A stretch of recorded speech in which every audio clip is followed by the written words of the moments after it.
Vivacité, ma radio complicité. Jusqu'à 14h30 sur Vivacité, la vie du bon côté avec Sylvie Honoré. Bonjour à tous et bienvenue en ce mercredi. J'espère que vous allez bien.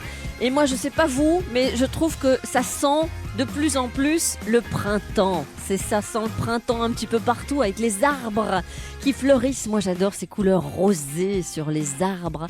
Et puis les couleurs jaunes des jonquilles, les narcisses. Enfin voilà, ça me fait plaisir. C'est normal, on est quand même le 20 mars. Donc là, on peut dire que maintenant, allez, c'est bien finalement que tout soit en fleurs comme ça. Bon. Dans cet air printanier, eh bien, il y a cette jungle des comportements humains dans laquelle nous sommes.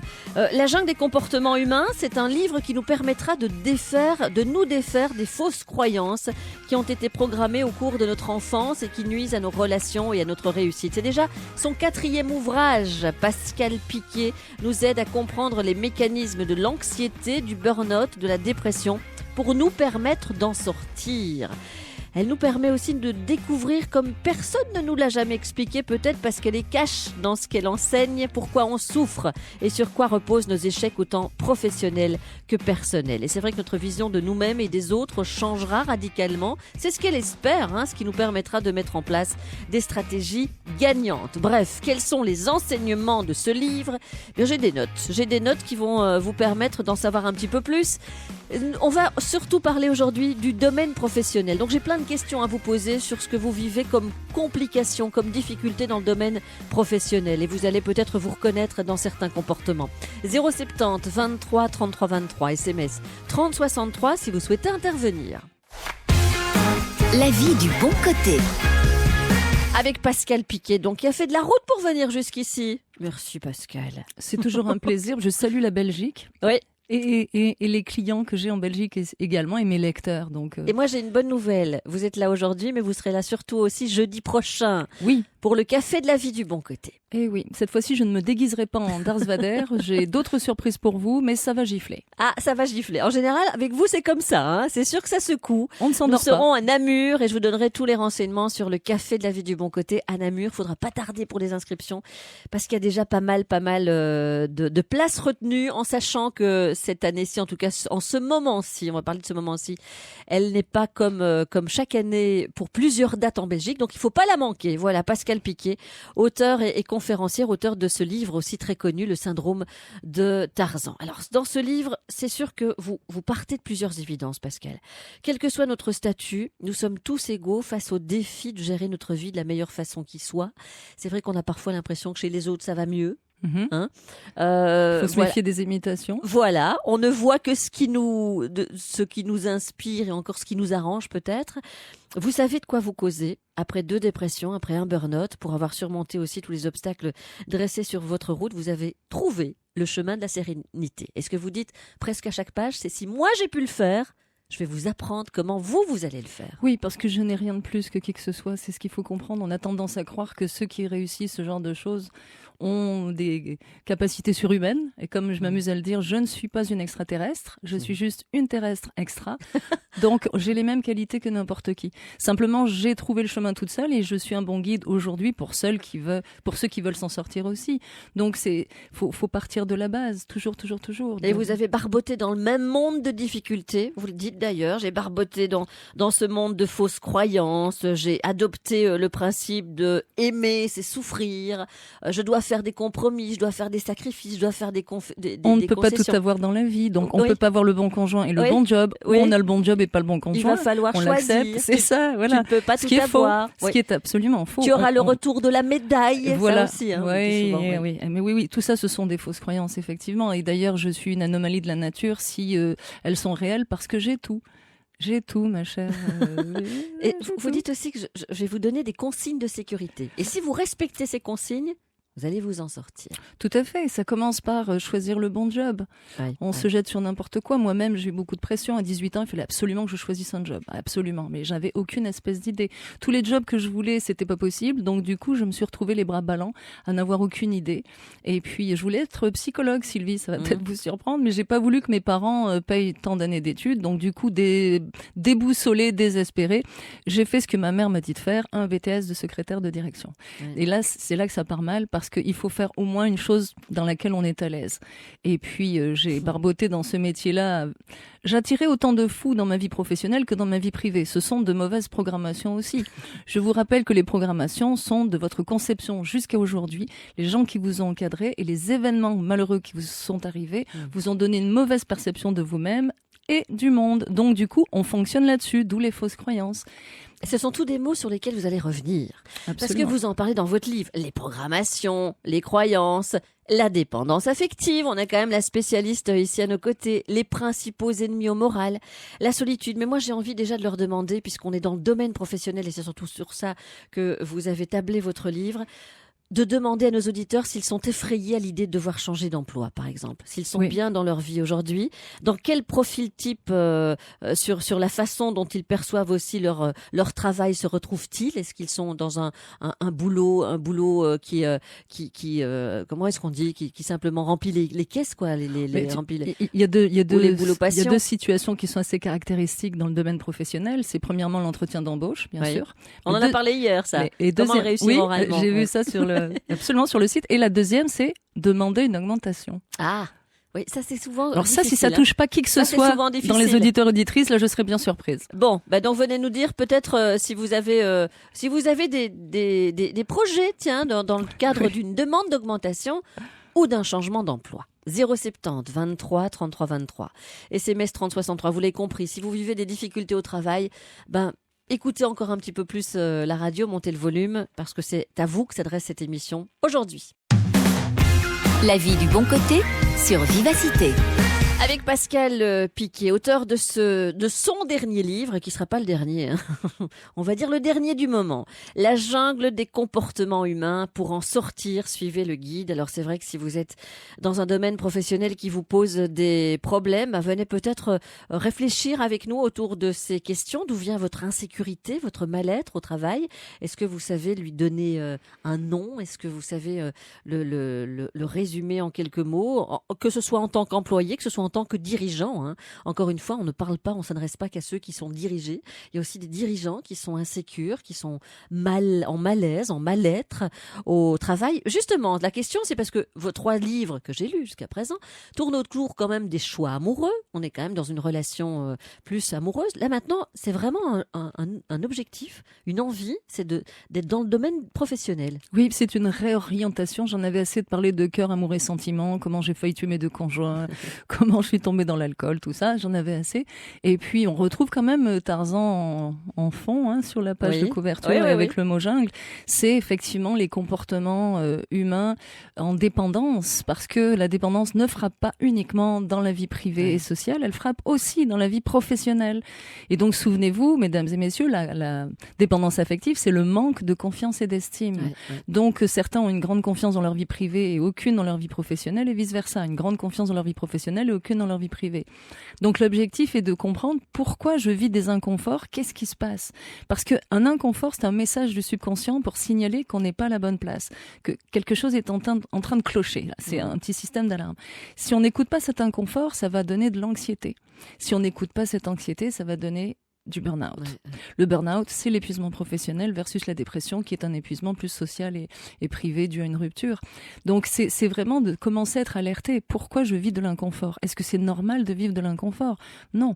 Parfois, c'est simplement un petit caprice. Si on ne peut pas changer la situation, on peut changer sa perception. Mais il ne s'agit pas de trouver du confort dans l'inconfort, parce que ça ne marche pas. Ça va s'aggraver. Ça va être de pire en pire. Et un beau jour, on n'arrivera plus à se lever pour les travailler. Ce qui est très intéressant, Pascal, si on reste vraiment dans le concret, c'est vous expliquer dans votre livre pourquoi certains managers, pourquoi certains collègues adoptent des comportements qui nous paraissent toxiques. Et c'est ça, qui en tout cas, qui nous mettent dans l'inconfort. On va parler de cet inconfort. Par exemple, vous dites les agressifs, c'est pas que de la méchanceté, ils manifestent aussi un certain mal de vivre. Ah, c'est Ils sont pas plus heureux que vous, quoi. C'est pas incertain, c'est clairement un clairement, mal ouais. de vivre. Toute Ouais. personne qui a un comportement toxique, toute personne agressive manifeste un mal de vivre parce que les gens pacifiques sont heureux. Les gens pacifiques sont dans leur couloir de natation, ils s'occupent de leurs affaires, ils ne vont pas regarder dans les couloirs de natation des autres. Le job, le bonheur étant un job à plein temps, ils sont heureux. Toute manifestation d'agressivité est forcément la démonstration d'un mal de vivre. Alors ce n'est pas une excuse, c'est une explication. Mais quand quelqu'un est agressif vis-à-vis de vous, eh bien forcément c'est qu'il y a quelque chose qui cloche. Parce qu'une personne confiante, elle est courtoise envers les autres. Elle est responsable. Vous savez, vous vous rappelez du crack, mon fameux crack Oui, en oui. amour, mais c'est pareil dans la vie sociale et dans la vie professionnelle. C'est confiance mutuelle dans l'équipe ou dans le patron, un respect mutuel. Comment se fait-il qu'on soit obligé d'exhorter les gens à se respecter dans la vie privée autant que dans la vie professionnelle? Qu'est-ce qui cloche chez vous de pas comprendre que vous devez être respecté et vous devez respecter? Donc confiance, respect, bon, l'admiration évidemment, c'est d'être bien avec les personnes avec lesquelles on travaille parce qu'elles sont complémentaires à votre travail, que ce soit votre patron ou en tant que patron vos employés, on doit être complémentaires. Donc c'est admirer le travail que l'on fait les uns avec les autres et la complicité. Bon, bah, si vous n'avez pas le crack, ben, vous êtes au fond de la mine, vous poussez des wagonnets. Ouais, donc, confiance, respect, admiration, complicité. Le crack. Est-ce qu'on a le crack entre... Est-ce que vous craquez? Est-ce que vous craquez pour mais votre c'est génial travail? parce que c'est 4 composantes, mais hein, qui font l'équilibre, quoi. Donc s'il y en a une qui Exactement. cloche, Mais celle qui cloche la plupart du temps, c'est le respect. C'est pour ça que les dominateurs qui sont hiérarchiquement supérieurs ou simplement parce qu'ils sont mal embouchés vont traumatiser les autres et vont complètement les dominer. Ouais. Et pourquoi? C'est parce que la lionne attaque systématiquement l'antilope à la patte cassée. C'est-à-dire que forcément, les prédateurs, qu'ils soient hiérarchiquement supérieurs ou pas, vont s'attaquer à vous parce que vous envoyez un message de vulnérabilité dans votre site internet subliminal, c'est-à-dire dans vos auras. Donc vous êtes une proie facile. Et plus vous vous soumettez, plus on va s'acharner sur vous. C'est là que vous faites la différence aussi entre dominateur et dominant. Absolument. C'est pas pareil. C'est pas pareil. En fait, le dominant, c'est un leader. Ouais. Un éveilleur, c'est quelqu'un qui est très respectueux et qui est un leader, on a envie de le suivre. Le dominateur, c'est un dictateur. Alors, vous connaissez la formule, article 1, le dominateur a toujours raison. Article 2, si le dominateur a tort, se référer à l'article 1. C'est-à-dire que lui, il sait tout et ceux qui savent tout n'apprennent plus rien.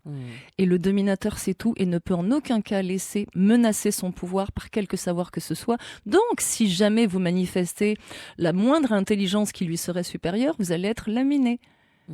Donc la bonne solution, c'est parfois de passer pour un imbécile. Ça peut avoir des vertus. Il ne faut pas menacer le dominateur. C'est ça, il faut le savoir. Alors, par rapport à cette grande vérité que vous développez dans votre livre, les agressifs manifestent leur mal de vivre. Vous dites aussi vos adversaires n'ont que le pouvoir que vous leur donnez. Complètement. Ça, bon, c'est sûr. C'est sûr parce que je l'ai lu le livre, donc je comprends mieux ce que vous voulez dire. Mais les personnes qui sont en train de nous écouter en souffrance disent « Ah, mais moi, je donne pas de pouvoir, j'essaie de me rebeller, j'essaie de faire face, mais j'y arrive pas. » C'est ça la plus grande des difficultés. Ça repose sur la confiance, mais la plupart du temps, les personnes ne pensent même pas qu'elles peuvent y arriver, simplement parce qu'elles attribuent du pouvoir. Ou qu'elles ont fonctionné comme ça jusqu'à présent. Et donc par mauvaise programmation. Elles ont été des desperados, ceux qui sont au service des autres. Mais néanmoins, il faut juste comprendre que personne n'a le droit de mal vous parler ou de vous maltraiter. Personne, aucune hiérarchie n'y est autorisée, aucune. Donc évidemment, parce que hiérarchiquement la personne est supérieure, on a tendance à raser les murs, parce qu'elle a le pouvoir de vous virer. Mais vous savez, parfois, dans certaines situations, crier plus fort qu'un dominateur, il se couche. Et vous savez pourquoi? Parce qu'il est terrifié. Donc en fait, il aboie comme les sales petits roquets là, qui sont terrifiés, qui aboient tout le temps. Eh bien, il aboie parce qu'il a peur.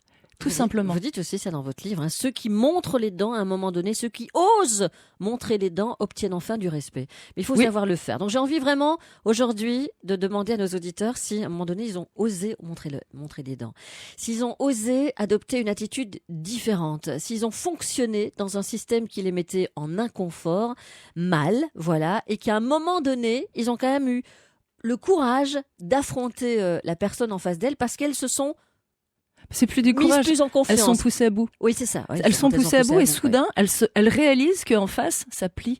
Ouais, C'est ouais. parce qu'elles sont poussées à bout, elles se sont fait un film d'horreur en se disant que de toute façon, si elles réagissaient, elles seraient virées. Et puis, elles sont rentrées dans toutes sortes de dérivations négatives, alors qu'au au bout du compte, un beau jour, elles sont à bout. Et là, boum, ça explose.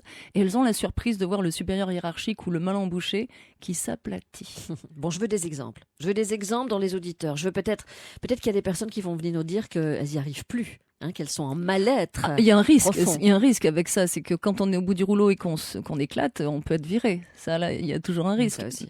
Mais à partir de là, ce qu'il vaut mieux pas être viré plutôt que de continuer à subir quelqu'un, parce que vous allez droit au burn-out. Ouais. Et ça, là, c'est un traumatisme pour 75 millions de cellules qui font tout ce qu'elles peuvent. Elles vont endurer jusqu'au bout du bout du bout. Mais quand vous tombez, vous tombez. Et croyez-moi, il n'y a aucun patron sur cette planète, aucun collègue de travail qui vous rendra votre santé. Donc vous en êtes responsable. Alors attention, parce que c'est très, très, très grave, un burn-out. Pascal Piquet, c'est elle, auteure du livre La jungle des comportements humains, c'est son 4e ouvrage. Je vous invite vraiment de vous renseigner sur les 3 autres, de toute façon je mettrai le site internet. Et c'est elle qui sera avec nous à Namur la semaine prochaine pour le Café de la Vie du Bon Côté, le jeudi 28 mars. Nous serons au domaine du Chénois à La Bruyère. 0499, je vais déjà vous donner un numéro de téléphone, 0499 844 457 si vous voulez venir nous rejoindre. Et il y a un repas, hein, il y a la conférence, il y a même la visite du Chez et il y a un repas, on sera bien. Absolument. Je pense qu'on sera vraiment très On va très vous bien. dorloter. On sera vraiment très très bien. 3063, si malgré tout vous voulez intervenir dans l'émission d'aujourd'hui concernant vos mal-être au travail, c'est de cela dont on parle. La vie du bon côté. Bon, vous vous en doutez, on a des personnes en souffrance, bien sûr, des personnes qui travaillent et qui sont en mal-être et qui se retrouvent dans ce que vous dites. Sandrine, vous en êtes. Bonjour à vous, Sandrine. Oui, bonjour. Ça vous parle parce que vous travaillez dans un domaine bancaire et vous n'en pouvez plus. Vous vous sentez, votre confiance en vous est nulle. Enfin, c'est ce que vous dites, hein? Oui, voilà. Mais qui vous a fait croire que vous êtes si nul que ça? C'est ce que vous avez indiqué dans le message que nous avons reçu. Qui vous fait croire que vous êtes si nul que ça? En fait, c'est surtout moi qui C'est manque ça. de confiance et qui n'arrête pas de me dire que voilà, que par rapport à la fonction que j'occupe... Le syndrome je de sens l'imposteur, que- c'est ça? Oui, un peu, oui. Et donc, en avez-vous les preuves que vous n'êtes pas adéquate pour ce poste? Ou c'est Ben, juste une bagarre entre vous et vous-même? Je pense que c'est une bagarre aussi avec moi-même et voilà, après 20 ans dans la même entreprise, voilà, je sens que j'ai envie d'autre chose mais j'arrive pas à faire le pas et voilà, j'ai la peur de l'inconnu. Mais vous êtes seul juge, je veux dire, c'est juste vous qui avez décidé que vous n'étiez pas adéquate pour ce poste et que vous avez perdu votre confiance toute seule dans votre coin, ou est-ce on a proféré des paroles désagréables à votre égard?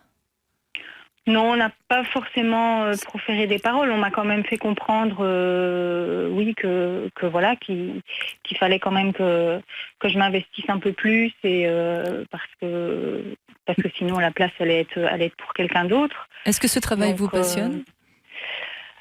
Pas forcément, non. Depuis le début?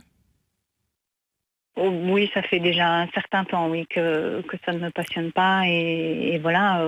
Ouais, voilà. Quand Ça on vous a une rattrape. maison Je à sais. payer, des enfants, C'est clair. enfin voilà, je suis vraiment dans la routine et voilà, le matin quand je pars au travail, je me dis vivement ce soir que je rentre et Donc vous vous ennuyez? C'est un travail qui vous ennuie?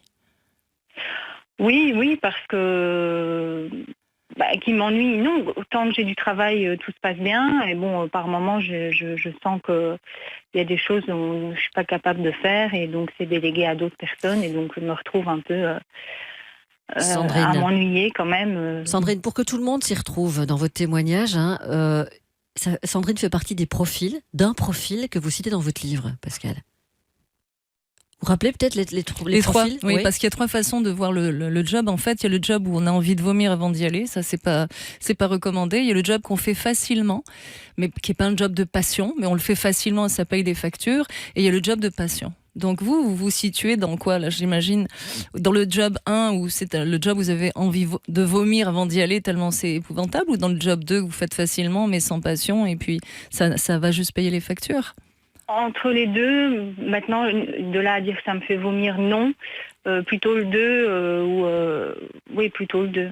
À partir du moment où on se retrouve dans ces profils-là, et c'est au tout début du livre. Oui. Donc quelque part, c'est l'exercice à faire Oui. pour pouvoir ensuite Continuer le livre. continuer le livre et essayer d'apprendre des outils pour aujourd'hui, c'est essayer de retrouver de la confiance en elle, Oui. mais peut-être accepter le fait qu'à un moment donné, il faut changer.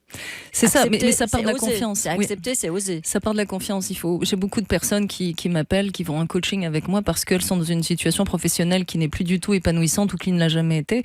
Elles ont effectivement peur de se lancer dans autre chose et parfois même ne savent pas dans quoi se lancer. Oui. D'autres, simplement, ça part de la confiance. Oui. Quand on démarre par là, à un moment donné, les choses deviennent claires et on sait qu'on a envie de partir de là et on sait vers quoi on veut se diriger. Donc, c'est d'entrer dans l'action.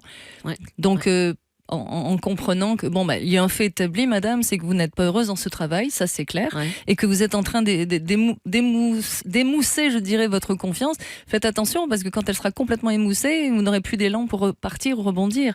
Donc prenez-vous en main et reconstruisez cette confiance qui va pouvoir vous diriger vers autre chose ou simplement vous rendre compte que dans ce travail-là, vous êtes capable de le faire. Parce que vous nous apprenez aussi que la junte des comportements humains, et je pense que Sandrine en parle, elle parle de nous aussi. On est dans un comportement humain parfois difficile à accepter. Oui. Elle dit, je suis en conflit avec moi-même. Donc, Absolument. donc C'est là, le pire des conflits. voilà, Sandrine, je vous recommande ce livre, voilà, si vous pouvez, parce que c'est un livre en effet qui va vous booster et qui est destiné à des personnes comme vous. Merci en tout cas d'avoir pris la parole, parce qu'il y a beaucoup de personnes qui sont dans votre cas et qui n'apprendront pas la parole, donc vous Absolument. l'avez fait pour elles. Oui. 070 23 33 23, SMS 30 63, on aura le docteur Géo d'ici 5 bonnes minutes qui parlera des effets méconnus du chewing-gum. Rien à voir, et pourtant, c'est médical et c'est prouvé.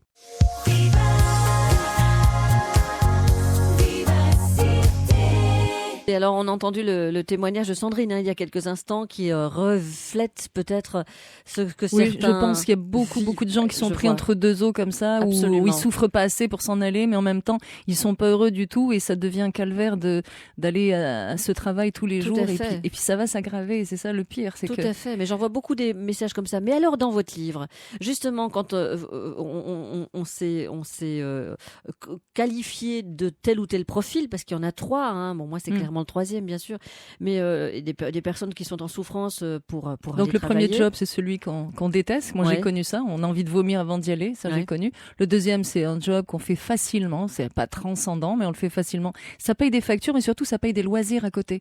Donc, les loisirs sont plus importants que le travail, mais ce travail paye les factures et le loisir. Ouais, Donc, c'est ouais. très bien. C'est un travail qu'on fait facilement. Et le job de passion que nous faisons toutes les deux, ma Voilà, chère Sylvie. absolument, on est concerné par ça. Vous dites sortir de sa zone de confort, parce que ça s'adresse à Sandrine et à d'autres personnes. Attention, prudence. Oui, non, je Ça suis se fait contre. pas comme ça non plus. On ne sort pas de sa zone de confort. Mais ça, là, je le développerai à la conférence, ma chère Sylvie, parce qu'il y en a long à dire. Puis j'ai un assistant pour vous expliquer les choses. J'ai emmené un assistant du Québec pour vous expliquer d'une façon très radicale qu'on ne sort pas de sa zone de confort. Vous comprendrez la différence. C'est une question de rhétorique, mais c'est très dangereux de dire aux gens sors de ta zone de confort. Ah, mais c'est bien, parce qu'on parle tellement de la zone de confort. Mais il faut faire attention. Sors de ta routine, mais pas de ta zone de confort. Ouais. D'ailleurs, Ah, est-ce que nous serions bien de faire la assis sur différence. des fauteuils avec des clous, ma chère Sylvie, pour sortir de notre zone de confort? Est-ce que nous ferions l'émission pendue au plafond en faisant le cochon pendu en sortant de notre zone de confort? Faut faire très attention, très attention. Sortir de sa routine, oui. Mais on reviendra sur le sujet pendant la conférence. J'ai quelques arguments bien. chocs. C'est bien, sur le c'est bien, parce sujet. que vous mettez souvent, et je vous l'ai dit, en parallèle des mots. Oui. Comme charisme et charme, comme rendre service et être au service d'eux. Toute une Voilà, différence. vous dites respectez-vous. En fait, tout au long de ce livre, c'est surtout le crack, hein, c'est ça, hein, c'est le respect, c'est la complicité, c'est l'admiration et c'est la confiance. Voilà, c'est vraiment 4 mots qui sont véhiculés au fil des pages, avec des chapitres différents, et vous apprendrez bien sûr beaucoup de choses sur les croyances, les programmations, la dépendance affective, la dépendance émotive, et on en parle aussi, et elle en parle aussi tellement bien dans le cadre du travail. Et le Pascal Piquet. terroriste terrorisé. Absolument. L'enfant intérieur. Tout à fait, l'enfant intérieur, vous en parlez aussi. Elle sera avec nous, voilà, concrètement, le jeudi 28 mars, au domaine du Chai à la Bruyère. Donc c'est vraiment intéressant, sachez-le, elle sera en conférence, il y aura un repas, vous pourrez même choisir votre plat, et puis il y aura une visite du Chai, on peut faire ça aussi, 0499 844 457, c'est en ligne sur la page Facebook. Doc Géo frappe à la porte, entrez. La vie du bon côté. La jungle des comportements humains. Voilà, la jungle des comportements humains qui permet de défaire les fausses croyances qui ont été programmées au cours de notre enfance, qui nuisent à nos relations, à notre réussite. C'est vraiment un très très bel ouvrage. C'est son 4e ouvrage, docteur. Voilà, je vous la présente. Pascal Piquet, auteur à succès, qui aide à comprendre les mécanismes de l'anxiété, du burn-out, de la dépression. Et c'est vraiment la spécialiste de la dépendance affective. Pascal, Doc Géo. Bonjour Pascal, bonjour Sylvie. Embrassez-vous, encore. Je ne suis pas dépendant. Non, je sais. Bon, c'est vrai que c'est un chouette bouquin parce que voilà, il balaye large. Et moi, j'aime bien parce qu'on s'adresse toujours, je me dis toujours que je m'adresse à des personnes qui m'écoutent peut-être pour la première fois et qui n'ont peut-être jamais ouvert un livre sur les comportements humains ou qui sont jamais allés écouter un conférencier ou qui ne savent pas non plus ce qu'est un accompagnement avec un coach ou un thérapeute. Donc, je pense que ce livre est vraiment un livre qu'on peut lire pour la première fois. Voilà, si on n'a jamais entendu parler de ça et si on se demande un petit peu ce que c'est. Bref. Alors, vous vous demandez ce que je vais pouvoir dire sur tout ça, évidemment. Est-ce que vous avez un petit peu regardé le bouquin? Oui, tout à fait. C'est quand même le 4e livre de notre ami Pascal, donc c'est quand même fort intéressant. Et donc moi j'ai voulu faire, c'est pas un petit pied de nez, mais vous savez, les dépendances affectives, il y a aussi des dépendances physiques, évidemment. Et donc j'avais envie de vous parler des effets insoupçonnés du chewing-gum, en me disant, alors ce n'est pas une pirouette. Attendez, parce que moi ça m'intéresse que je chic quand même assez souvent. Eh bien voilà. Typiquement une dépendance. Et en fait, c'est une étude qui a été faite, qui est toute récente et qui a recruté 46 participants. C'est pas énorme, mais on les a fait marcher à leur rythme pendant 15 minutes, après un repos d'1 heure, soit en mâchant un chewing-gum, soit en prenant l'équivalent du contenu du chewing-gum, donc de la poudre, mais sans mâcher. Eh bien, figurez-vous que les gens qui chiquent, on peut dire ça, ont une fréquence cardiaque qui est beaucoup plus importante que dans le groupe témoin. Et donc, quand vous chiquez, vous stimulez votre cœur. Mais en fait aussi, on a quand même essayé de comprendre pourquoi, et on s'est rendu compte que les gens qui chiquent marchent plus vite que ceux qui ne chiquent pas. Alors, voilà le genre d'étude, je suppose, qui a été promu par une firme de chewing-gum, je n'en sais rien, mais ça veut dire que voilà typiquement un comportement qui vous donne une forme d'activité, une forme de... c'est dingue, ça. Non pas d'agressivité, mais de combativité. Donc les gens qui chiquent sont plus alertes, sont plus aux aguets que les gens qui ne chiquent pas. D'accord. Et donc voilà un type de dépendance qui est intéressant à comprendre. C'est incroyable évidemment. ça. Donc on peut faire une consultation en direct. Absolument. Parce que vous allez peut-être vous demander pourquoi je chique. Parce que j'ai des périodes, il y a des moments où je chique jamais et des périodes où je chique un peu plus. Et vous savez quand je chique un petit peu plus, quand j'ai un petit peu des problèmes d'estomac. C'est mon point faible. Ça stimule la salive. Et dès que j'ai un petit problème de reflux gastrique, de brûlure, de brûlant, je prends un chewing-gum et j'ai l'impression que ça va mieux. Donc, docteur, est-ce que je peux continuer? C'est normal. Vous stimulez le nerf vague qui augmente la quantité de salive et donc les sucs digestifs. Donc c'est très bien. Et voilà. Donc c'est pour ça que je chique. Enfin, je chique. C'est pour ça que j'ai parfois besoin de plus de chewing-gum. J'en ai toujours sur moi d'ailleurs.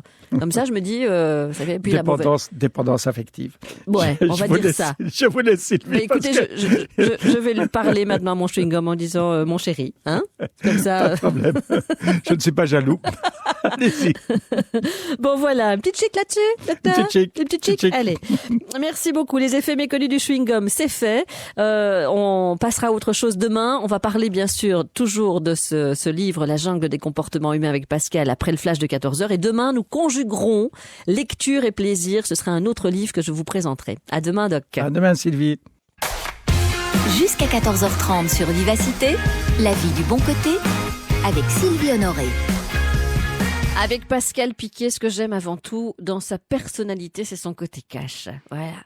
Dans ce qu'elle écrit, dans ce qu'elle dit en conférence. Mais j'aime bien. Parce qu'il faut pas tourner autour du pot à un moment donné. Mais c'est parce que je suis sûre de ce que je dis pour l'avoir vécu. Je ne suis capable de retranscrire que ce que j'ai ce qui m'a traversé le corps, donc j'en parle savamment. Tout à fait. Tout à fait. Et brillamment. Voilà. 4e livre, La jungle des comportements humains, dans lequel elle dit à la page 182, j'avais repéré, la technologie évolue, mais pas l'être humain. Il a toujours les mêmes comportements depuis la nuit des temps, soumis en grande majorité au règne du sexe, du pouvoir, de l'argent. Toujours ce besoin de dominer par peur d'être dominé ou de se laisser écraser par instinct de survie.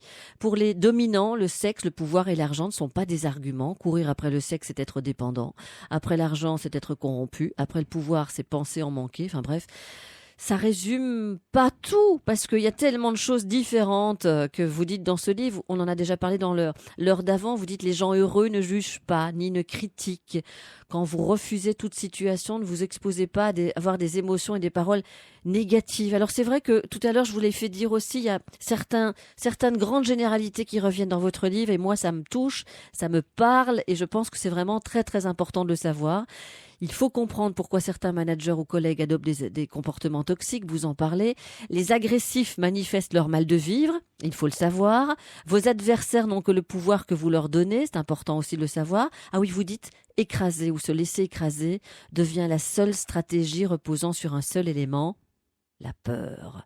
Et oui, parce que c'est autour de la même chose, quoi. C'est toujours la peur. Le dominateur a peur, le dominant, vous soulignez tout à l'heure la différence, donc le dominant est un leader, le dominateur un dictateur, mais le dominant a confiance, alors que le dominateur a peur, bien sûr. Regardez tous les grands dictateurs de ce monde, qu'est-ce qu'ils ont fait une fois arrivés au pouvoir? Ils ont zigouillé toutes les personnes qui les avaient aidés à prendre le pouvoir. Pas fou. Et après, qu'est-ce qu'ils font? Ils enlèvent le savoir, ils enlèvent tout à tout le monde de façon à ce que personne ne puisse les menacer. Évidemment qu'ils ont peur. On en connaît un grand dont je suis la voisine, Trump, mais il a peur, cet homme-là. Il a peur. J'ai essayé de trouver une photo, une seule, où il sourit, impossible. Alors qu'Obama sourit jusqu'aux dents à chaque fois, là, jusqu'aux oreilles. Mais Trump est terrifié parce qu'il est Dieu pour l'instant, mais après, il sera quoi une fois qu'il sera destitué? Il sera plus rien. Alors le dominateur a peur de n'être plus rien et il a peur de perdre son pouvoir. Parce que s'il perd son pouvoir, lui qui a passé son temps écrasé, il sait qu'il va être écrasé. Quand vous parlez des critiques négatives, ça aussi c'est important parce qu'il y a tellement de personnes qui souffrent, qui affrontent tellement mal les critiques négatives. Vous dites, n'oubliez pas que les critiques négatives ne parlent pas de vous, non, mais de ceux qui les émettent. Absolument, ça parle de leur peur, de leur jalousie, aussi, de leur frustration. Donc vous savez bien, Sylvie, parlez-en bien, parlez-en mal, mais parlez-en. Hein. Nous, quand on passe dans les médias, il y a des gens qui nous détestent abondamment et des gens qui nous adorent. Bon, ça, on n'y peut rien, mais de toute façon, on n'est pas là ni pour l'un ni pour l'autre. On est là pour dire ce qu'on a à dire et c'est aussi le mandat d'un supérieur hiérarchique ou d'un patron, c'est de faire fonctionner l'entreprise dans le respect de ses employés et de ses collaborateurs, mais il n'est pas là pour être aimé. Et c'est souvent le problème de certains patrons qui essaient d'être aimés. Donc ils se font manger la laine sur le dos, alors que d'autres, par peur de ne pas être respectés, vont devenir des dominateurs. Pascal Piquet sera avec nous jeudi prochain, je répète. Et ne tardez pas parce que c'est presque complet. Voilà. Et c'est fou parce que rien qu'en diffusant votre nom, votre présence, comme des personnes vous entendent ou savent qui vous êtes, elles se sont inscrites. Et ça démarre à 19h. Il y a la visite du chai qui est prévue entre la conférence et le repas. C'est donc important que vous soyez là à l'heure. C'est au domaine du Chenois, à La Brouillère, dans un magnifique lieu de la viticulture belge, où les frères d'Espature nous recevront. Et un grand parking est à disposition.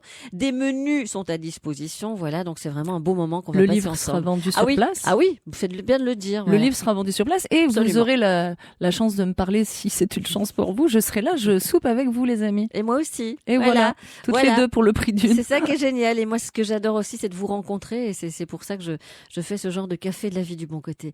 Bon, on a beaucoup de personnes en souffrance, mais on a des personnes aussi qui sont sorties de leur souffrance et qui ont osé changer de travail. C'est pour ça que j'ai envie de vous accueillir, Olivier. Bonjour. Bonjour. Surtout que ça vient de se faire. Vous venez de changer. Oui, ça fait un mois. Bravo. Alors que vous adoriez votre métier.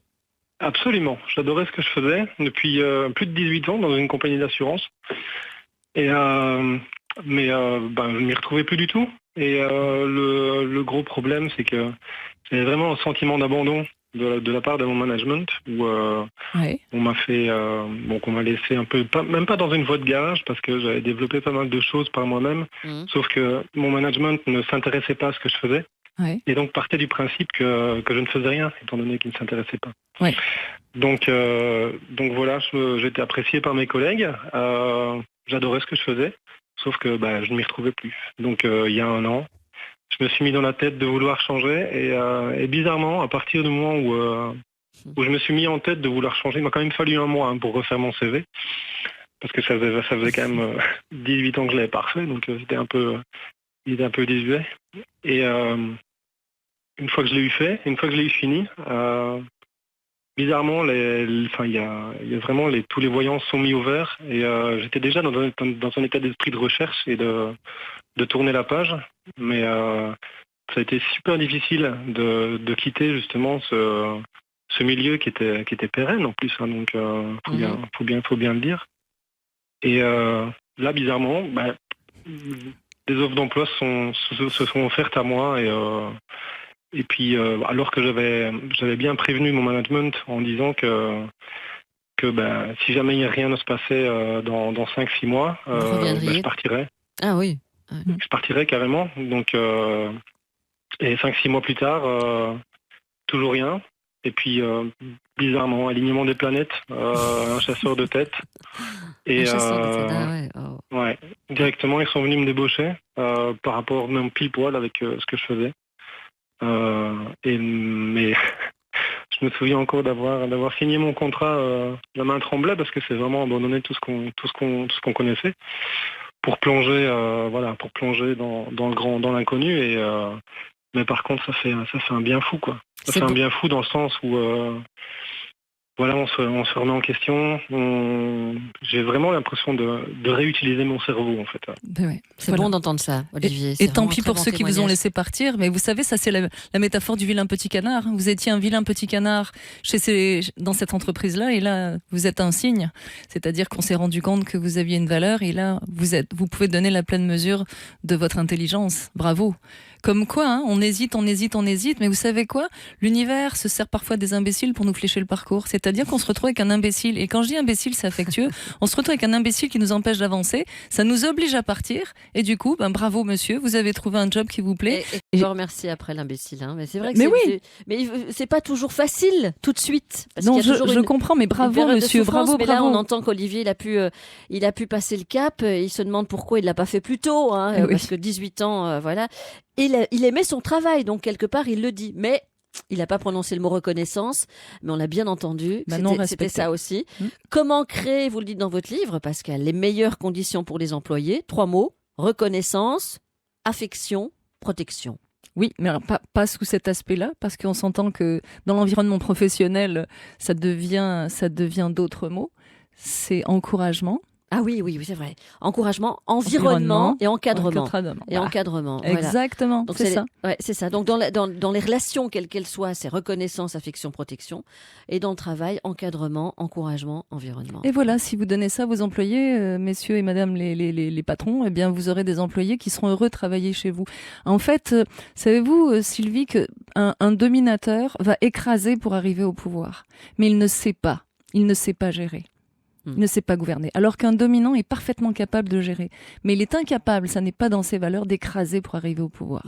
Donc, si on oublie les grands gouvernements, on peut comprendre que dans la vie courante, les microcosmes, les seuls moments où des dominants peuvent créer un environnement sécuritaire, ce sont des patrons qui peuvent créer un environnement sécuritaire pour leurs employés.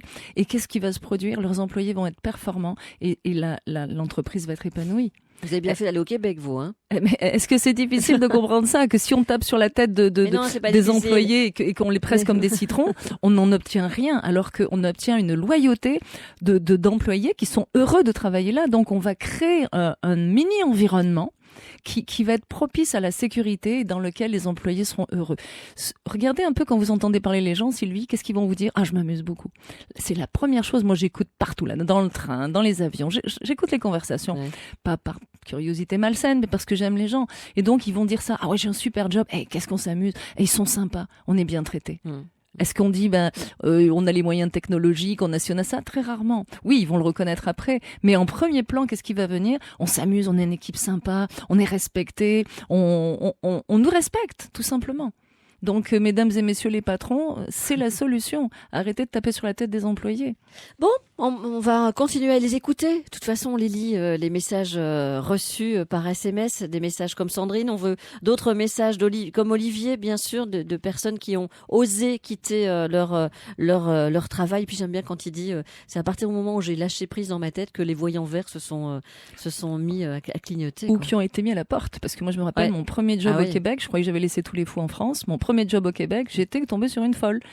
J'ai été virée du jour au lendemain sans rien comprendre de ce qui m'était arrivé. Et c'est grâce à elle que je me suis mise à mon compte et que je suis devant vous, Sylvie, aujourd'hui. Peut-être que je serais restée agrippée à ce poste à 40 000 dollars à l'époque. Mais grâce au fait qu'elle m'ait virée, eh bien, je me suis dit non, c'est fini pour moi les patrons. Je me débrouille toute seule. Voilà, et elle raconte un peu son parcours dans ce livre. Pascal Piquet, qui sait de quoi elle cause. 070 23 33 23 par SMS 30 63. J'ai aussi encore une dernière annonce à vous faire. C'est qu'elle sera là à Namur la semaine prochaine, parce que je sais que ce qu'elle dira en conférence, c'est pas ce que vous aurez entendu aujourd'hui. Elle a tellement de choses à dire qu'elle va partir sur autre chose et elle va approfondir ce dont on parle aujourd'hui en résumé. 30 63 si vous souhaitez intervenir aujourd'hui. La vie du bon côté sur Vivacité. Sur Vivacité, la jungle des comportements humains, c'est donc le livre de Pascal Piquet. C'est son dernier livre qui parle vraiment du domaine professionnel. Et l'objectif de son livre et l'objectif de son expertise qu'elle déclame, on va dire, parfaitement bien en conférence aussi, c'est vraiment de nous faire prendre conscience que nous avons beaucoup de responsabilités dans ce qui arrive, en ayant conscience de notre rôle quand on est maltraité aussi. Il faut savoir l'entendre. Soit on se positionne, dites-vous, en tant que victime et on continue à être maltraité, soit on réagit et on prend nos responsabilités. Et on a une auditrice, je pense, qui va intervenir et qui a décidé de réagir à la fin de quand elle a quitté son job. Enfin, c'est en fin de carrière. Je pense que c'était vraiment en fin de carrière. Elle a voulu dire à son supérieur, poliment, mais avec force et puissance, ce qu'elle pensait. Julie, bonjour. Bienvenue. Oui, bonjour. Bonjour Sylvie, bonjour Pascal. Bonjour, c'est Julie. important de vous entendre, Julie, parce que c'est important de dire que vous étiez debout face à lui et vous adressiez pas à votre supérieur, mais à l'homme qu'il est. C'est ce que j'ai dit en commençant, parce qu'il voulait que je m'assieds. Et je lui ai dit, mais c'est pas au supérieur que je m'adresse, c'est à l'homme. Et j'ai débité tout ce que j'avais à lui dire, parce que franchement, il avait poussé le bouchon un peu trop loin, parce que c'était vraiment me considérer comme une gamine. Et alors là, ça, je ne dis pas, mais en écrivant ce SMS, je revivais encore la scène. Tellement ça a été puissant. Mais je suis restée polie. Jamais la grossièreté, vraiment pas du tout. Et c'est ça aussi qui a fait son effet aussi, c'est que je n'ai pas crié. J'avais une voix forte, mais et il a entendu tout ce que j'avais à lui dire, et après, évidemment, son comportement a changé, mais c'était en fin de carrière, dommage, mais enfin, je crois que il a vraiment compris, mais je peux pas vous donner tous les détails parce que ce serait trop. Mais au moins, vous êtes exprimé, ça vous a fait du bien, vous avez dit ce que vous aviez sur le cœur, Julie. Ah oui. Eh bien, je crois que il faut sauter sur la moindre occasion et ne pas se retenir. Mais là, c'est vrai que c'est parce qu'il avait poussé le bouchon, mais vraiment trop loin. Mais ça m'était déjà arrivé par petites touches de dire que même il y a une de mes collègues qui m'a dit, mais quoi, t'as osé?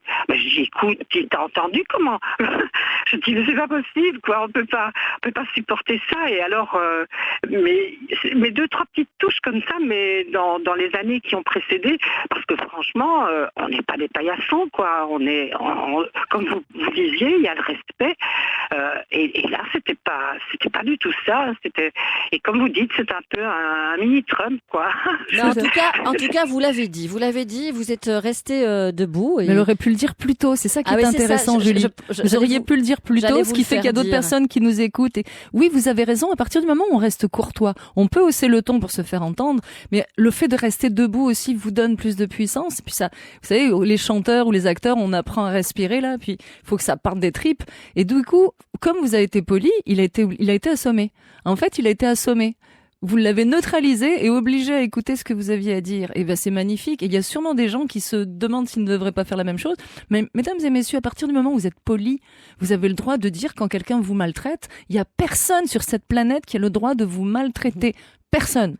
Et ça va dans les deux sens, hein, parce on n'est pas en train de dire que tous les patrons, Non. tous les dirigeants Non. sont des maltraitants. Hein. Non, Ah mais non. je dis ça parce que on vient de recevoir un message de Didier qui dit moi Sylvie, je suis pas tout à fait d'accord avec tout ce que j'entends. J'étais un employeur avec une dizaine de collaborateurs. Aujourd'hui, j'ai dû licencier tout le monde parce qu'il y avait trop de profiteurs de ma gentillesse. Ah oui, Donc c'est ça aussi- ce que je disais tout à l'heure. Voilà. Le patron qui se laisse manger la laine sur le dos parce qu'il veut qu'on l'aime.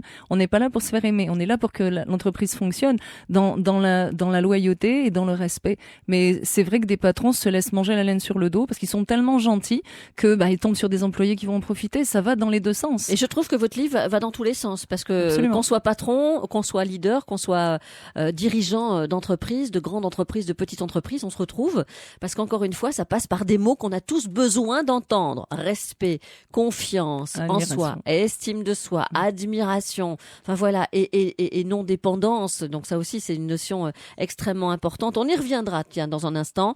30-63 si vous souhaitez encore intervenir. 13h, 14h30, la vie du bon côté sur Vivacité. Avec Pascal Piquet, encore une fois, la jungle des comportements humains. Et encore, j'ai vraiment résumé Et de savez-vous résumé. qu'il sort du four, ce livre, hein? Et oui. Il est tout sorti neuf. le 11 mars. Et la première promotion que je fais, c'est en C'est Belgique. ici. C'est la première promotion que je fais. Merci. Merci à vous. Merci, je suis très fière.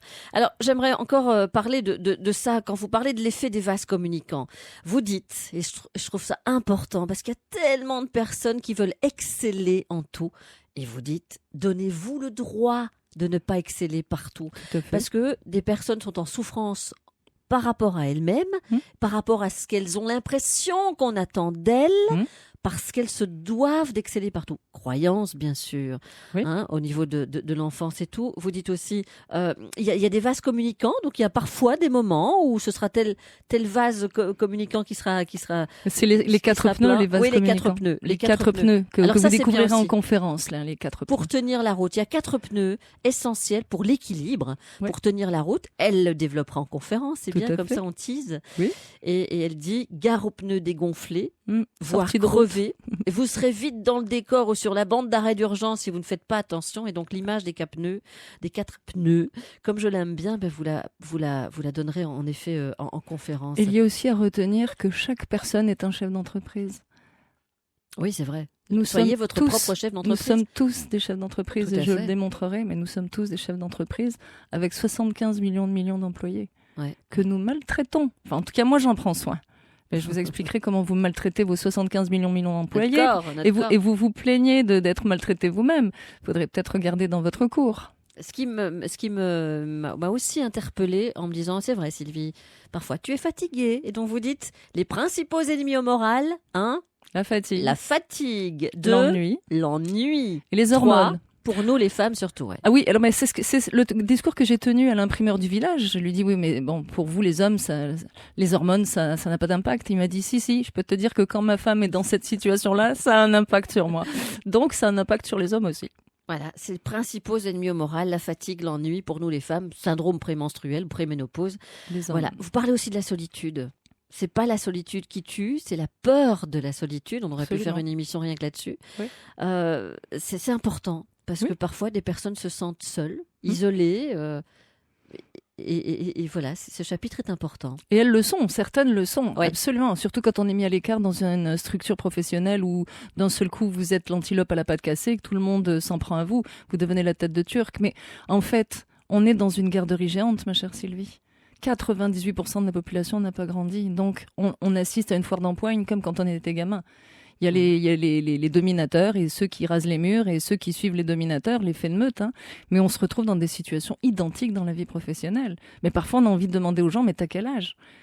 Mais t'as quel âge? Donc il faut savoir qui est aux commandes en cas de conflit. Dans les deux cas, vous qui êtes aux commandes, votre côté enfant intérieur ou votre côté adulte, et la personne d'en face qui est aux commandes. Parce que quand ce sont les deux enfants intérieurs qui se battent... Il n'y a jamais que deux personnes en conflit. Il y a tous les, comme vous dites, l'enfant intérieur, les croyances, il y a tout ça qui sort, c'est sûr. Vous dites aussi, arrêtez de vouloir impressionner en n'étant pas ce que vous êtes. Il y a tellement de personnes qui sont mal parce qu'elles sont pas ce qu'elles sont. C'est clair, mais ça c'est séduire. Mais c'est dur, séduire, c'est jouer un rôle, c'est monter un piège qu'on peut pas tenir. Alors qu'il y a charmer, soyez ce que vous êtes et trouvez votre place en tant que ce que vous êtes. Et puis c'est tout. Regardez, Sylvie, vous êtes une personne pétillante et puis vous êtes ce que vous êtes extraordinaire en radio. Moi, en conférence, j'appelle un chat et puis c'est comme ça. Et donc, on est ce qu'on est. Et puis, oui, il y a des gens qui nous détestent, mais on n'est pas là pour se faire aimer, n'est-ce pas, ma chère Sylvie? Absolument.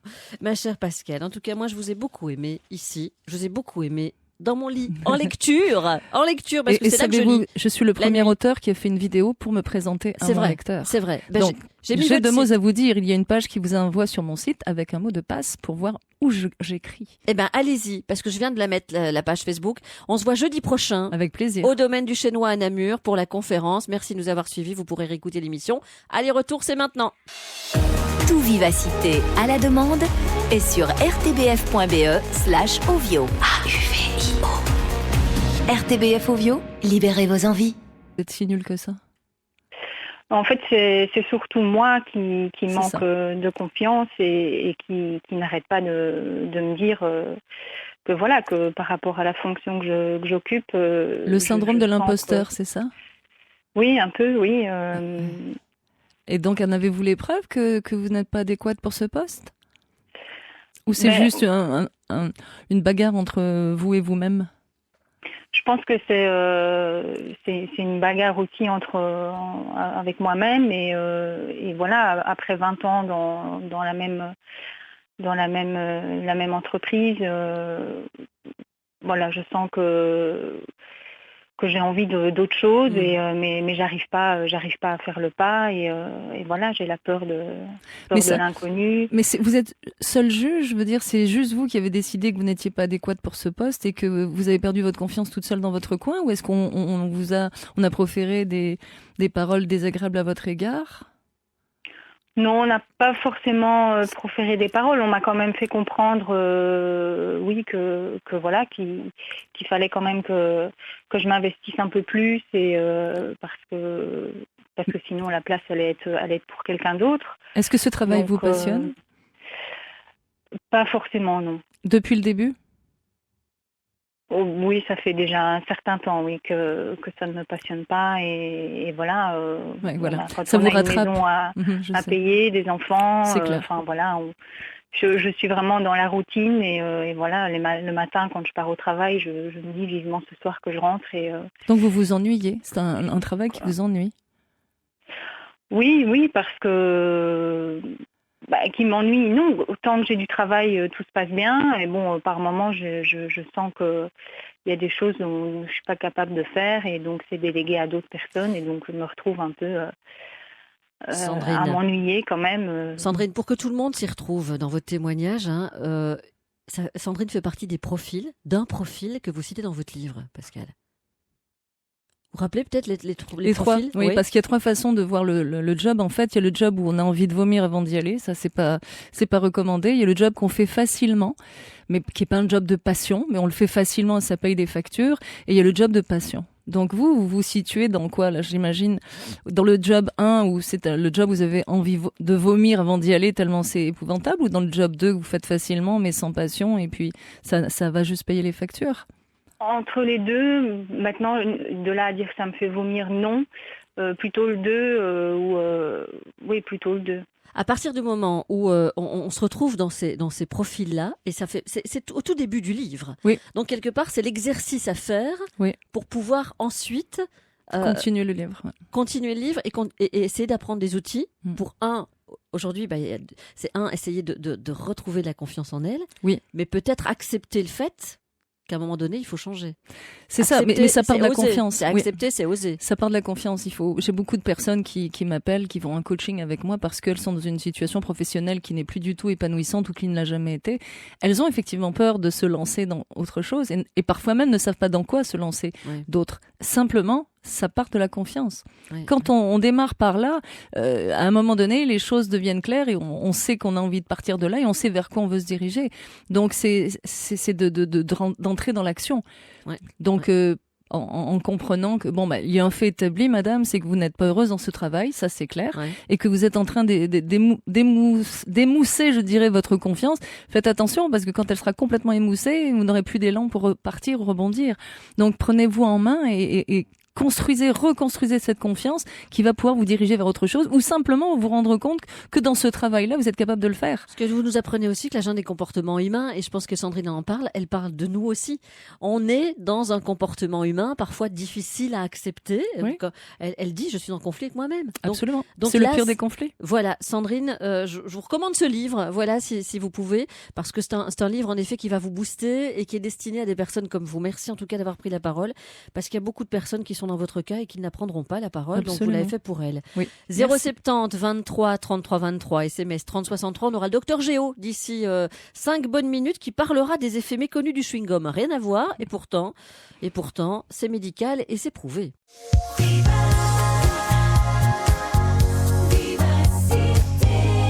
Et alors, on a entendu le témoignage de Sandrine il y a quelques instants qui reflète peut-être ce que Oui, certains... je pense qu'il y a beaucoup de gens qui sont Je pris vois. entre deux eaux comme ça, Absolument. où ils souffrent pas assez pour s'en aller, mais en même temps, ils sont pas heureux du tout et ça devient un calvaire d'aller à ce travail tous les Tout jours à et fait. puis ça va s'aggraver. Et c'est ça le pire, c'est Tout que à fait, mais j'en vois beaucoup des messages comme ça. Mais alors, dans votre livre, justement, quand on s'est qualifié de tel ou tel profil, parce qu'il y en a 3, hein. Bon, moi c'est clairement le 3e, bien sûr, mais des personnes qui sont en souffrance pour aller donc le travailler. premier job, c'est celui qu'on déteste. Moi, Ouais. j'ai connu ça. On a envie de vomir avant d'y aller. Ça, Ouais. j'ai connu. Le deuxième, c'est un job qu'on fait facilement. C'est pas transcendant, mais on le fait facilement. Ça paye des factures et surtout, ça paye des loisirs à côté. Donc, les loisirs sont plus importants que le travail, mais ce travail paye les factures et le loisir. Ouais, Donc, c'est ouais. très bien. C'est un travail qu'on fait facilement. Et le job de passion que nous faisons toutes les deux, ma Voilà, chère Sylvie. absolument, on est concerné par ça. Vous dites sortir de sa zone de confort, parce que ça s'adresse à Sandrine et à d'autres personnes. Attention, prudence. Oui, non, je Ça suis se fait contre. pas comme ça non plus. On ne sort pas de sa zone de confort. Mais ça, là, je le développerai à la conférence, ma chère Sylvie, parce qu'il y en a long à dire. Puis j'ai un assistant pour vous expliquer les choses. J'ai emmené un assistant du Québec pour vous expliquer d'une façon très radicale qu'on ne sort pas de sa zone de confort. Vous comprendrez la différence. C'est une question de rhétorique, mais c'est très dangereux de dire aux gens sors de ta zone de confort. Ah, mais c'est bien parce qu'on parle tellement de la zone de confort. Mais il faut hein. faire attention. C'est Ouais. sors de ta routine, mais pas de ta zone de confort. Ouais. D'ailleurs, Ah, est-ce que nous serions bien de faire la assis sur différence. des fauteuils avec des clous, ma chère Sylvie, pour sortir de notre zone de confort? Est-ce que nous ferions l'émission pendue au plafond en faisant le cochon pendu en sortant de notre zone de confort? Faut faire très attention, très attention. Sortir de sa routine, oui. Mais on reviendra sur le sujet pendant la conférence. J'ai quelques arguments bien. chocs. C'est bien, sur le c'est bien parce sujet. que vous mettez souvent, et je vous l'ai dit, en parallèle des mots. Oui. Comme charisme et charme, comme rendre service et être au service de. Toute une Voilà, différence. vous dites respectez-vous. En fait, tout au long de ce livre, c'est surtout le crack, hein, c'est ça. Hein, c'est le respect, c'est la complicité, c'est l'admiration et c'est la confiance. Voilà, c'est vraiment 4 mots qui sont véhiculés au fil des pages, avec des chapitres différents, et vous apprendrez bien sûr beaucoup de choses sur les croyances, les programmations, la dépendance affective, la dépendance émotive, et on en parle aussi, et elle en parle aussi tellement bien dans le cadre du travail. Et le Pascal Piquet. terroriste terrorisé, Absolument. l'enfant intérieur. Tout à fait, l'enfant intérieur, vous en parlez aussi. Elle sera avec nous, voilà, concrètement, le jeudi 28 mars, au domaine du Chai à la Bruyère. Donc c'est vraiment intéressant, sachez-le, elle sera en conférence, il y aura un repas, vous pourrez même choisir votre plat, et puis il y aura une visite du Chai, on peut faire ça aussi, 0499 844 457, c'est en ligne sur la page Facebook. Doc Géo frappe à la porte, entrez. La vie du bon côté. La jungle des comportements humains. Voilà, la jungle des comportements humains qui permet de défaire les fausses croyances qui ont été programmées au cours de notre enfance, qui nuisent à nos relations, à notre réussite. C'est vraiment un très très bel ouvrage. C'est son 4e ouvrage, docteur. Voilà, je vous la présente. Pascal Piquet, auteur à succès, qui aide à comprendre les mécanismes de l'anxiété, du burn-out, de la dépression. Et c'est vraiment la spécialiste de la dépendance affective. Pascal, Doc Géo. Bonjour Pascal, bonjour Sylvie. Embrassez-vous, encore. Je ne suis pas dépendant. Non, je sais. Bon, c'est vrai que c'est un chouette bouquin parce que voilà, il balaye large. Et moi, j'aime bien parce qu'on s'adresse toujours. Je me dis toujours que je m'adresse à des personnes qui m'écoutent peut-être pour la première fois et qui n'ont peut-être jamais ouvert un livre sur les comportements humains ou qui sont jamais allés écouter un conférencier ou qui ne savent pas non plus ce qu'est un accompagnement avec un coach ou un thérapeute. Donc, je pense que ce livre est vraiment un livre qu'on peut lire pour la première fois. Voilà, si on n'a jamais entendu parler de ça et si on se demande un petit peu ce que c'est. Bref. Alors, vous vous demandez ce que je vais pouvoir dire sur tout ça, évidemment. Est-ce que vous avez un petit peu regardé le bouquin? Oui, tout à fait.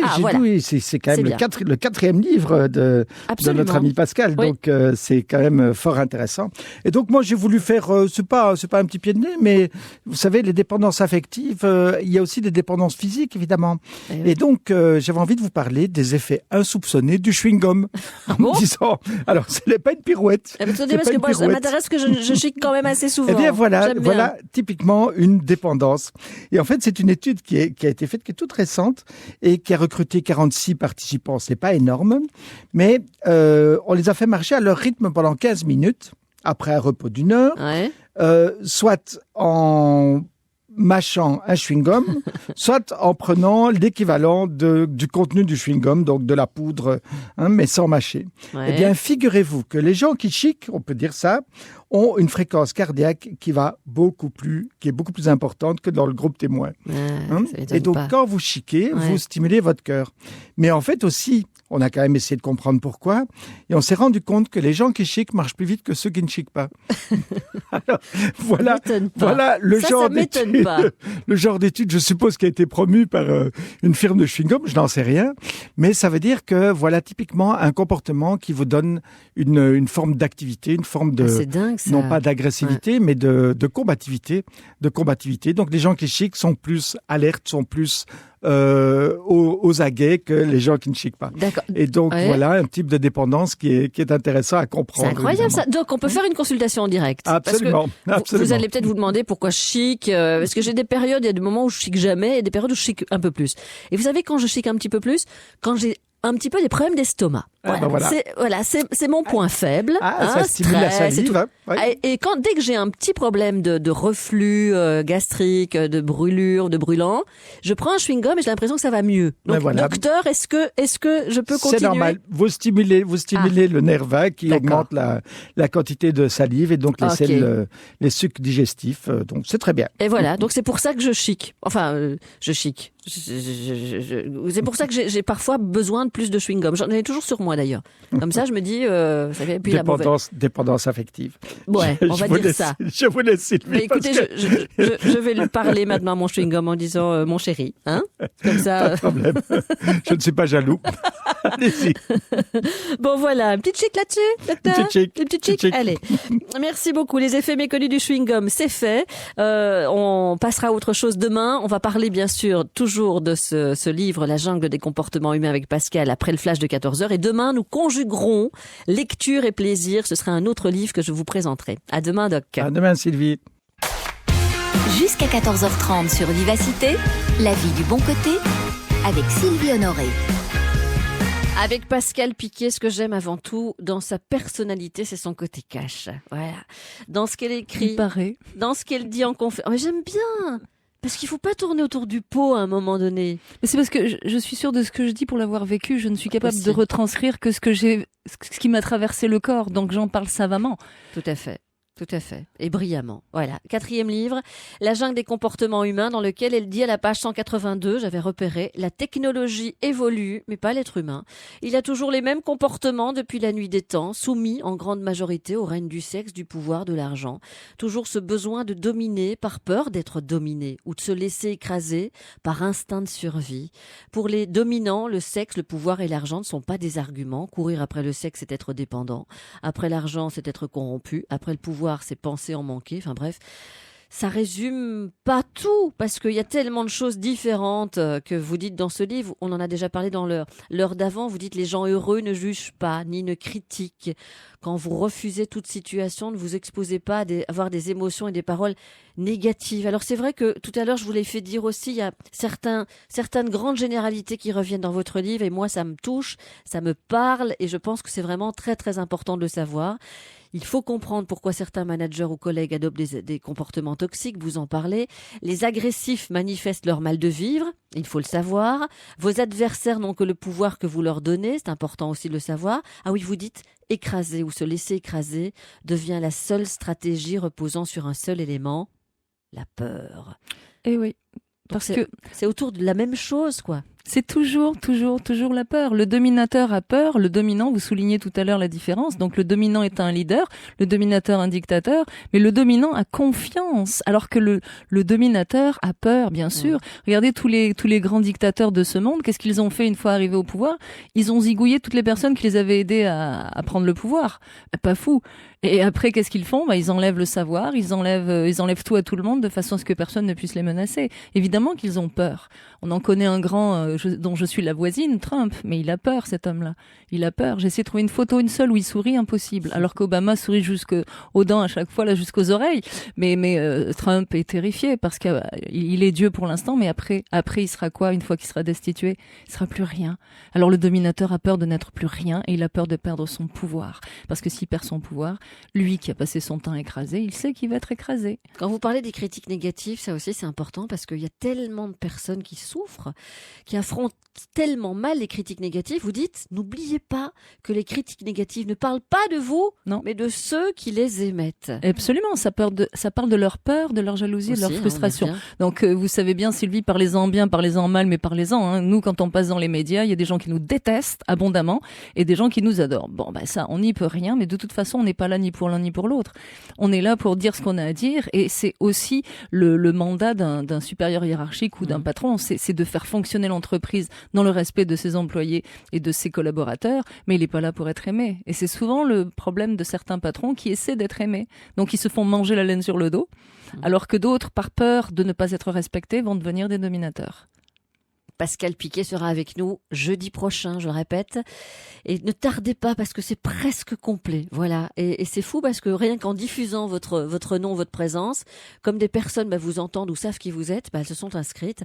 Et ça démarre à 19h. Il y a la visite du chai qui est prévue entre la conférence et le repas. C'est donc important que vous soyez là à l'heure. C'est au domaine du Chenois, à La Brouillère, dans un magnifique lieu de la viticulture belge, où les frères d'Espature nous recevront. Et un grand parking est à disposition.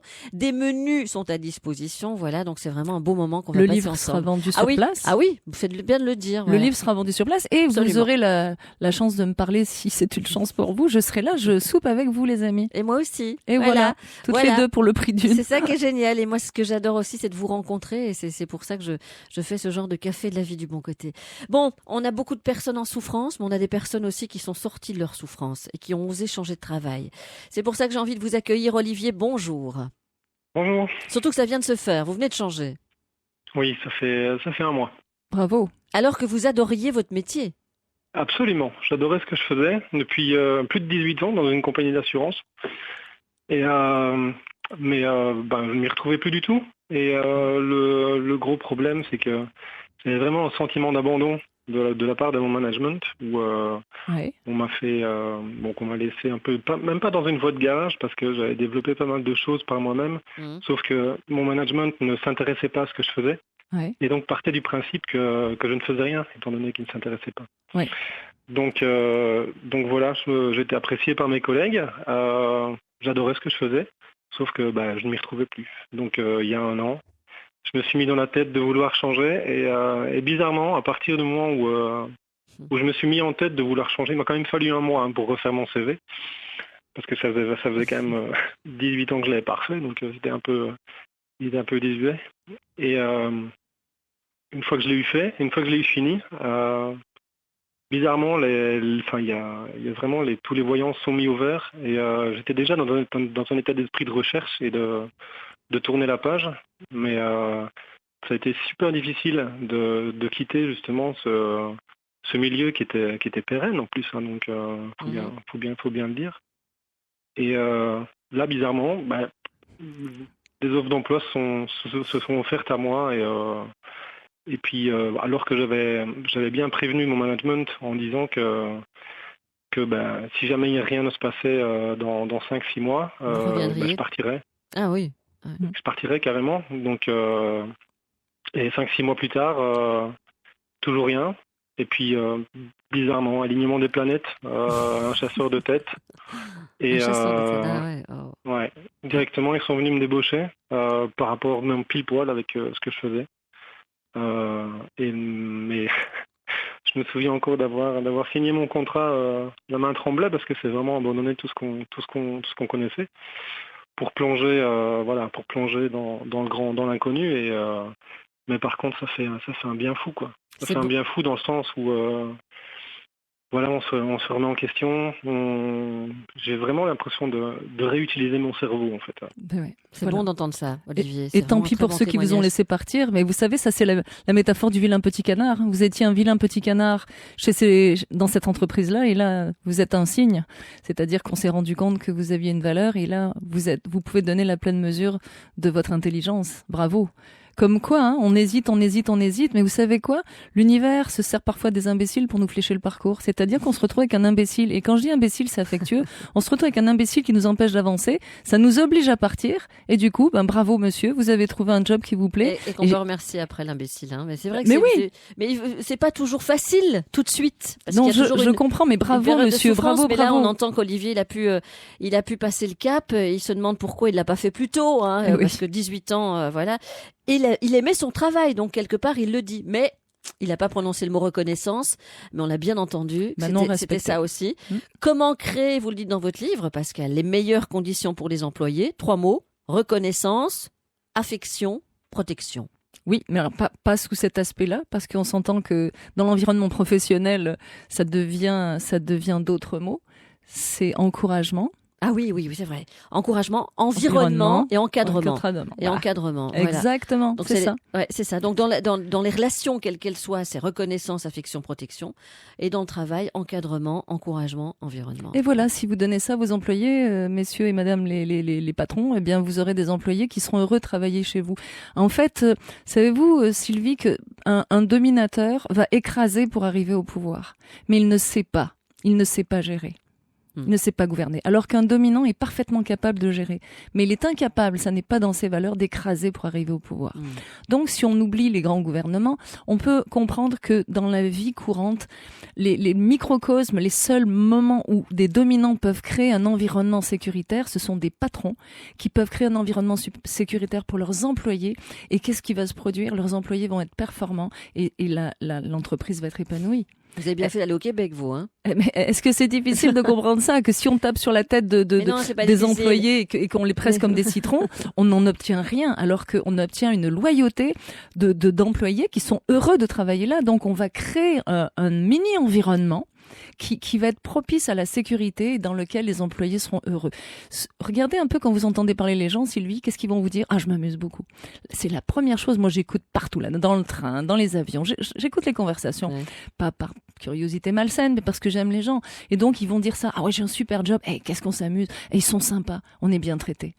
Est-ce qu'on dit, on a les moyens technologiques, on a ça? Très rarement. Oui, ils vont le reconnaître après. Mais en premier plan, qu'est-ce qui va venir? On s'amuse, on est une équipe sympa, on est respecté, on nous respecte, tout simplement.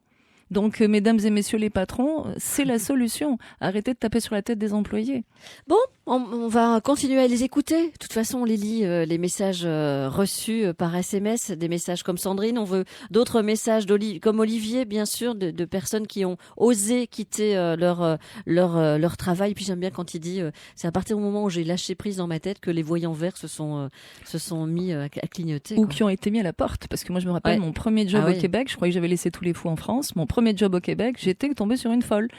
J'ai été virée du jour au lendemain sans rien comprendre de ce qui m'était arrivé. Et c'est grâce à elle que je me suis mise à mon compte et que je suis devant vous, Sylvie, aujourd'hui. Peut-être que je serais restée agrippée à ce poste à 40 000 dollars à l'époque. Mais grâce au fait qu'elle m'ait virée, eh bien, je me suis dit non, c'est fini pour moi les patrons. Je me débrouille toute seule. Voilà, et elle raconte un peu son parcours dans ce livre. Pascal Piquet, qui sait de quoi elle cause. 070 23 33 23 par SMS 30 63. J'ai aussi encore une dernière annonce à vous faire. C'est qu'elle sera là à Namur la semaine prochaine, parce que je sais que ce qu'elle dira en conférence, c'est pas ce que vous aurez entendu aujourd'hui. Elle a tellement de choses à dire que elle va partir sur autre chose et elle va approfondir ce dont on parle aujourd'hui en résumé. 30 63 si vous souhaitez intervenir aujourd'hui. La vie du bon côté sur Vivacité. Sur Vivacité, la jungle des comportements humains, c'est donc le livre de Pascal Piquet. C'est son dernier livre qui parle vraiment du domaine professionnel. Et l'objectif de son livre et l'objectif de son expertise qu'elle déclame, on va dire, parfaitement bien en conférence aussi, c'est vraiment de nous faire prendre conscience que nous avons beaucoup de responsabilités dans ce qui arrive, en ayant conscience de notre rôle quand on est maltraité aussi. Il faut savoir l'entendre. Soit on se positionne, dites-vous, en tant que victime et on continue à être maltraité, soit on réagit et on prend nos responsabilités. Et on a une auditrice, je pense, qui va intervenir et qui a décidé de réagir à la fin de quand elle a quitté son job. Enfin, c'est en fin de carrière. Je pense que c'était vraiment en fin de carrière. Elle a voulu dire à son supérieur, poliment, mais avec force et puissance, ce qu'elle pensait. Julie, bonjour. Bienvenue. Oui, bonjour. Bonjour Sylvie, bonjour Pascal. Bonjour, c'est Julie. important de vous entendre, Julie, parce que c'est important de dire que vous étiez debout face à lui et vous adressiez pas à votre supérieur, mais à l'homme qu'il est. C'est ce que j'ai dit en commençant, parce qu'il voulait que je m'asseye. Et j'ai dit, mais c'est pas au supérieur que je m'adresse, c'est à l'homme. Et j'ai débité tout ce que j'avais à lui dire, parce que franchement, il avait poussé le bouchon un peu trop loin, parce que c'était vraiment me considérer comme une gamine. Et alors là, ça, je ne dis pas, mais en écrivant ce SMS, je revivais encore la scène. Tellement ça a été puissant. Mais je suis restée polie. Jamais la grossièreté, vraiment pas du tout. Et c'est ça aussi qui a fait son effet aussi, c'est que je n'ai pas crié. J'avais une voix forte, mais et il a entendu tout ce que j'avais à lui dire, et après, évidemment, son comportement a changé, mais c'était en fin de carrière, dommage, mais enfin, je crois que il a vraiment compris, mais je peux pas vous donner tous les détails parce que ce serait trop.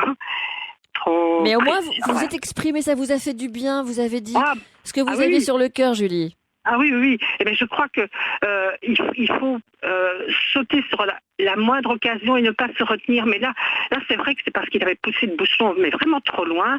Mais ça m'était déjà arrivé par petites touches de dire que même il y a une de mes collègues qui m'a dit, mais quoi, t'as osé? Je dis, écoute, t'as entendu comment? Je dis, mais c'est pas possible, quoi. On peut pas supporter ça. Et alors, mais deux, trois petites touches comme ça, mais dans les années qui ont précédé, parce que franchement, on n'est pas des paillassons, quoi. Comme vous disiez, il y a le respect. Et là, c'était pas du tout ça. Et comme vous dites, c'est un peu un mini Trump, quoi. Mais en tout cas, vous l'avez dit, vous êtes resté debout. Mais elle aurait pu le dire plus tôt. C'est ça qui est intéressant, Julie. Vous auriez pu le dire plus tôt, ce qui fait qu'il y a d'autres personnes qui nous écoutent. Et oui, vous avez raison. À partir du moment où on reste courtois, on peut hausser le ton pour se faire entendre. Mais le fait de rester debout aussi vous donne plus de puissance. Et puis ça, vous savez, les chanteurs ou les acteurs, on apprend à respirer là. Puis il faut que ça parte des tripes. Et du coup, comme vous avez été poli, il a été assommé. En fait, il a été assommé. Vous l'avez neutralisé et obligé à écouter ce que vous aviez à dire. Et ben c'est magnifique. Et il y a sûrement des gens qui se demandent s'ils ne devraient pas faire la même chose. Mais mesdames et messieurs, à partir du moment où vous êtes poli, vous avez le droit de dire quand quelqu'un vous maltraite. Il y a personne sur cette planète qui a le droit de vous maltraiter. Personne. Et ça va dans les deux sens, hein, parce qu'on n'est pas en train de dire que tous les patrons, Non. tous les dirigeants Non. sont des maltraitants. Hein. Non, Ah mais non. je dis ça parce que on vient de recevoir un message de Didier qui dit moi Sylvie, je suis pas tout à fait d'accord avec tout ce que j'entends. J'étais un employeur avec une dizaine de collaborateurs. Aujourd'hui, j'ai dû licencier tout le monde parce qu'il y avait trop de profiteurs de ma gentillesse. Ah oui, Donc c'est ça aussi- ce que je disais tout à l'heure, Voilà. le patron qui se laisse manger la laine sur le dos parce qu'il veut qu'on l'aime. On n'est pas là pour se faire aimer, on est là pour que l'entreprise fonctionne dans la loyauté et dans le respect. Mais c'est vrai que des patrons se laissent manger la laine sur le dos parce qu'ils sont tellement gentils que ils tombent sur des employés qui vont en profiter. Ça va dans les deux sens. Et je trouve que votre livre va dans tous les sens parce que Absolument. qu'on soit patron, qu'on soit leader, qu'on soit dirigeant d'entreprise, de grandes entreprises, de petites entreprises, on se retrouve parce qu'encore une fois, ça passe par des mots qu'on a tous besoin d'entendre. Respect, confiance en Admiration. soi, estime de soi, admiration, enfin voilà, et non-dépendance. Donc ça aussi, c'est une notion extrêmement importante. On y reviendra, tiens, dans un instant. 30-63 si vous souhaitez encore intervenir. 13h, 14h30, la vie du bon côté sur Vivacité.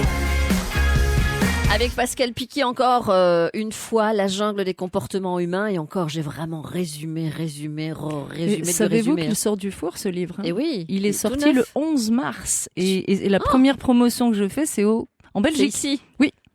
C'est la première promotion que je fais. Merci. Merci à vous. Merci, je suis très fière. Alors, j'aimerais encore parler de ça. Quand vous parlez de l'effet des vases communicants, vous dites, et je trouve ça important, parce qu'il y a tellement de personnes qui veulent exceller en tout, et vous dites, donnez-vous le droit de ne pas exceller partout. Tout à fait. Parce que des personnes sont en souffrance par rapport à elles-mêmes, par rapport à ce qu'elles ont l'impression qu'on attend d'elles, parce qu'elles se doivent d'exceller partout. Croyance, bien sûr, Oui. au niveau de l'enfance et tout. Vous dites aussi, il y a des vases communicants, donc il y a parfois des moments où ce sera tel vase communicant qui sera C'est les quatre sera pneus, plein. les vases Oui, les quatre communicants. pneus. Les quatre pneus que Alors vous ça, c'est découvrirez bien en aussi. conférence, là, les quatre Pour pneus. tenir la route. Il y a 4 pneus essentiels pour l'équilibre, Ouais. pour tenir la route. Elle le développera en conférence, c'est Tout bien, à comme fait. ça on tease. Oui. Et elle dit, gare aux pneus dégonflés, voire Sortie de route. crevés. Et vous serez vite dans le décor ou sur la bande d'arrêt d'urgence si vous ne faites pas attention. Et donc l'image des quatre pneus, comme je l'aime bien, vous la donnerez en effet en conférence. Et il y a aussi à retenir que chaque personne est un chef d'entreprise. Oui, c'est vrai. Nous Soyez sommes votre tous- propre chef Nous d'entreprise. sommes tous des chefs d'entreprise Tout à et je fait. le démontrerai, mais nous sommes tous des chefs d'entreprise avec 75 millions d'employés Ouais. que nous maltraitons. Enfin, en tout cas, moi, j'en prends soin. Et je vous expliquerai comment vous maltraitez vos 75 millions d'employés. D'accord, Et d'accord. vous vous plaignez d'être maltraité vous-même. Il faudrait peut-être regarder dans votre cours. Ce qui m'a aussi interpellée en me disant, c'est vrai Sylvie, parfois tu es fatiguée et donc vous dites les principaux ennemis au moral, La fatigue, la fatigue, l'ennui, et les 3, hormones. pour nous les femmes surtout. Ouais. Ah oui, alors mais c'est le discours que j'ai tenu à l'imprimeur du village. Je lui dis oui, mais bon, pour vous les hommes, les hormones, ça n'a pas d'impact. Il m'a dit si, je peux te dire que quand ma femme est dans cette situation-là, ça a un impact sur moi. Donc ça a un impact sur les hommes aussi. Voilà, c'est les principaux ennemis au moral, la fatigue, l'ennui pour nous les femmes, syndrome prémenstruel, préménopause. Les hommes. Voilà, vous parlez aussi de la solitude. C'est pas la solitude qui tue, c'est la peur de la solitude. On aurait pu Absolument. faire une émission rien que là-dessus. Oui. C'est important parce Oui. que parfois des personnes se sentent seules, isolées. Et voilà, ce chapitre est important. Et elles le sont, certaines le sont, Ouais. absolument. Surtout quand on est mis à l'écart dans une structure professionnelle où d'un seul coup vous êtes l'antilope à la patte cassée, que tout le monde s'en prend à vous, vous devenez la tête de Turc. Mais en fait, on est dans une garderie géante, ma chère Sylvie. 98% de la population n'a pas grandi. Donc on assiste à une foire d'empoigne comme quand on était gamin. Il y a les dominateurs et ceux qui rasent les murs et ceux qui suivent les dominateurs, les faits de meute. Mais on se retrouve dans des situations identiques dans la vie professionnelle. Mais parfois, on a envie de demander aux gens, mais t'as quel âge ? Mais t'as quel âge ? Donc il faut savoir qui est aux commandes en cas de conflit. Dans les deux cas, vous qui êtes aux commandes, votre côté enfant intérieur ou votre côté adulte, et la personne d'en face qui est aux commandes. Parce que Absolument. quand ce sont les deux enfants intérieurs qui se battent, Il n'y a jamais que deux personnes en conflit. Il y a tous les, comme vous dites, l'enfant intérieur, les croyances, il y a tout ça qui sort, absolument. c'est sûr. Vous dites aussi, arrêtez de vouloir impressionner en n'étant pas ce que vous êtes. Il y a tellement de personnes qui sont mal parce qu'elles sont pas ce qu'elles sont. C'est clair, mais ça Parce c'est qu'elles séduire. Mais c'est dur, Ouais. c'est dur, c'est jouer un rôle, c'est monter un piège qu'on peut pas tenir. Alors qu'il y a charmé, soyez ce que vous êtes et trouvez votre place en tant que ce que vous êtes. Et puis c'est tout. Regardez, Sylvie, vous êtes une personne Je suis. pétillante et puis vous êtes ce que vous êtes extraordinaire en radio. Moi, en conférence, eh bien, j'appelle un chat et puis c'est comme ça. Et donc, on est ce qu'on est. Et puis, ben, oui, il y a des gens qui nous détestent, mais on n'est pas là pour se faire aimer, n'est-ce pas, ma chère Sylvie? Absolument. Ma chère Pascal, en tout cas, moi, je vous ai beaucoup aimé ici. Je vous ai beaucoup aimé dans mon lit, en lecture, parce que c'est là que je savez-vous, lis. je suis le premier nuit. auteur qui a fait une vidéo pour me présenter à C'est mon vrai, lecteur. c'est vrai. Ben, Donc, j'ai mis j'ai votre deux mots site. à vous dire. Il y a une page qui vous envoie sur mon site avec un mot de passe pour voir où j'écris. Eh ben, allez-y, parce que je viens de la mettre, la page Facebook. On se voit jeudi prochain. Avec plaisir. Au domaine du Chênois à Namur pour la conférence. Merci de nous avoir suivis. Vous pourrez réécouter l'émission. Allez, retour, c'est maintenant. Tout Vivacité à la demande est sur rtbf.be/ovio. RTBF Ovio, libérez vos envies.